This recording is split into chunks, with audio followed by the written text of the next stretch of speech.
¿Qué tipo de plásticos se utilizan para inseminación artificial? Pues tenemos el polietileno de baja densidad, que son las siglas en inglés, el polietileno de baja densidad, que tiene muy poca barrera al oxígeno. Es decir, que el polietileno de baja densidad en bolsa, pues solo polietileno no se emplea nunca.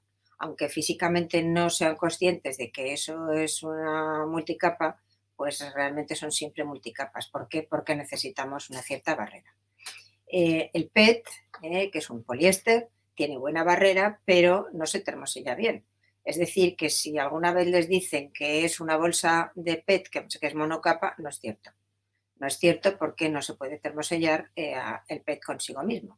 Y entonces, porque necesitaríamos una temperatura de 260 a 265 grados para termosellar. Por lo tanto, no es solo PET, necesita una capa de polietileno. Y que además el PET y el polietileno tampoco se quieren mutuamente, es decir, que no se pegan. No se pegan ni por fusión, no se pegan solos. Necesitamos una capa intermedia que compatibilice estos dos polímeros. Esa capa intermedia se suele llamar tie layer o se suele llamar adhesivo. En uno o en otro caso es una capa intermedia de otra composición a base de sustancias químicas, lógicamente. Bueno, luego tenemos el polietileno de alta densidad, que es principalmente el que se emplea, por ejemplo, para tubos semirrígidos. Hay algunas compañías que comercializan los tubos para las dosis seminales. Bueno, pues estos tubos suelen ser de polietileno de alta densidad.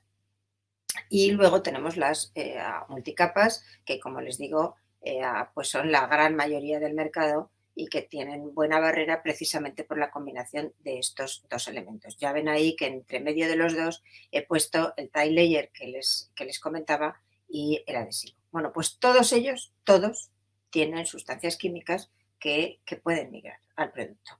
¿Cuál es el objetivo? Pues evitar que eso ocurra y como no podemos evitar el proceso ni podemos paralizar el proceso de migración, lo que hay que controlar es que no migre nada que nos pueda afectar. ¿Qué sustancias pueden migrar? Pues las que están intencionadamente añadidas para tener la funcionalidad que tienen los distintos plásticos, por ejemplo, los aditivos de polímeros, pues los antioxidantes, los retardantes de llama, absorbedores ultravioleta, etcétera, que se pueden utilizar y se añaden en masa en el polímero. No los vemos, puede ser un polímero totalmente transparente, un film totalmente transparente, pero incoloro, pero desde luego tiene pues bastantes aditivos. Todos los aditivos que se emplean para todos los parámetros o materiales adyacentes, por ejemplo, los adhesivos, el tie layer, los barnices, las tintas de impresión, etcétera. Y luego, claro, los monómeros residuales que se han empleado para la polimerización o los catalizadores. Y todas estas se han añadido intencionadamente. Pero en los plásticos, como también ocurre en otros materiales, hay también sustancias no intencionadamente añadidas, que son aquellas que provienen pues, de la degradación de las sustancias que hemos añadido para que tengan una funcionalidad, pues que son los procesos de degradación o los compuestos de degradación, son los oligómeros que vienen en los polímeros, son las impurezas, son productos de reacción, también son contaminantes a lo largo de todo el proceso, etcétera. Y entonces estos se llaman NIAS o sustancias no intencionadamente añadidas. Además, en la manufactura de los films, pues cuando ustedes reciben o cuando la empresa recibe el film para hacer las bolsas, pues viene en un rollo, en una bobina. Esa bobina, al hacer esa bobina, está poniendo en contacto, al enrollar, como ven en la figura, está poniendo en contacto la cara exterior con la cara interior. ¿Qué es lo que ocurre? Que claro, las tintas están siempre diseñadas para ser utilizadas en la parte exterior, no en la parte interior. Entonces, pero al hacer la bobina, pues ponen en contacto las dos caras. Eso ocasiona un proceso de transferencia de componentes de la tinta a la cara interior, que va a estar en contacto directo con el semen en este caso. Y ese proceso se llama set-off, como pueden ver en la figura. Entonces, estos son ejemplos para que vean lo que les estoy explicando de set-off.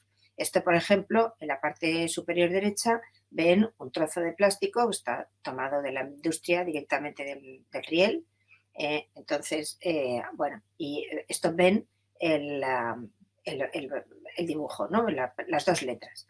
Bueno, esto hemos analizado, esta es la cara directa pintada y la cara por detrás, el lado de detrás, pues no tiene ninguna tinta añadida. Hemos analizado el lado de detrás, primero el lado de delante para saber los componentes de la tinta y hemos analizado también la cara de atrás, haciendo un mapeo, un mapa de los compuestos que hay en la cara de atrás. Y hemos dado a cada una, estos son fragmentos de masa, estos numeritos que ven aquí, fragmentos de masa hecho con masas de alta resolución, y entonces hemos dado un color diferente a cada fragmento de masa. Y entonces ven cómo reproducimos perfectamente por la cara, por el revés, por la cara de atrás, estamos reproduciendo esta A que estaba pintada en blanco en el otro lado. Nosotros no hemos percibido eso, es decir, que cuando yo miro la cara de atrás no hay ninguna letra pintada. Esto es el color que hemos dado nosotros con el software en el ordenador a la aparición, a los puntos donde aparecen esos compuestos. Esto es otro ejemplo similar donde se han seleccionado distintos compuestos y ven que en función, claro, del color de la tinta, pues hemos seleccionado distintos compuestos y esto representa pues la cara de atrás. Es decir, que con esto yo creo que les quedará claro que el procedimiento, lo que significa el fenómeno de ese top de transferencia de tintas. Es verdad que en el caso de los plásticos, bueno, y esto es los datos técnicos para que vean los picos correspondientes de una de ellas, cómo aparece en los dos lados los distintos compuestos. Bueno, que normalmente en los plásticos la tinta no se aplica, la vemos por la cara exterior, pero no se aplica exactamente por la cara de fuera, sino que se aplica en el interior y luego se cubre, o sea, se aplica una capa de tinta y luego se cubre con otra capa de plástico, para evitar que el roce, etcétera, pues la intemperie, el almacenamiento, pues que vaya a dañar lo que es la tinta, la serigrafía, las letras, los logos, etcétera, etcétera. Pero bueno, también hay, desde luego, plásticos en los cuales no se ha añadido ninguna capa externa sobre la tinta. ¿Qué puntos críticos debemos destacar de esto? Pues que sepan que hay más de 10.000 compuestos que pueden migrar. Entonces, más de 10.000. Que además, para estar seguros de que nuestro material plástico no daña al semen, pues hay que identificar y cuantificar todos los migrantes, es decir, todo lo que puede salir y puede desprenderse del plástico en contacto o utilizado para envasar el semen. Además, una vez que se ha hecho este proceso, pues tenemos que saber qué toxicidad tiene. Esta toxicidad normalmente se chequea, se establece pues uno por uno, es decir, con compuestos individuales. Pero es verdad que cuando tenemos migración no tenemos un compuesto individual, sino que hay muchas sustancias que migran todas a la vez. Por lo tanto, tenemos que comprobar que efectivamente la toxicidad o sea, no existe toxicidad de la mezcla de sustancias. Luego verán algún ejemplo. Bueno, y también es muy importante cuando detectamos algún compuesto que migra y que puede ser tóxico, entonces identificar de dónde viene. Si viene de alguna de las capas de plástico que se han empleado, o bien de la tinta, o bien de un barniz que se le ha dado para proteger la tinta, o de dónde viene. Entonces es muy importante porque hay una responsabilidad directa del operador. Es decir, que se necesita y es imprescindible un control de calidad de los materiales plásticos. Yo les diría que en este sector no se ha dado la importancia que tiene con todo lo que ya pueden imaginar, con todo lo que estoy diciendo. Entonces, no se ha dado la importancia que tienen a los materiales que se utilizan para las dosis seminales.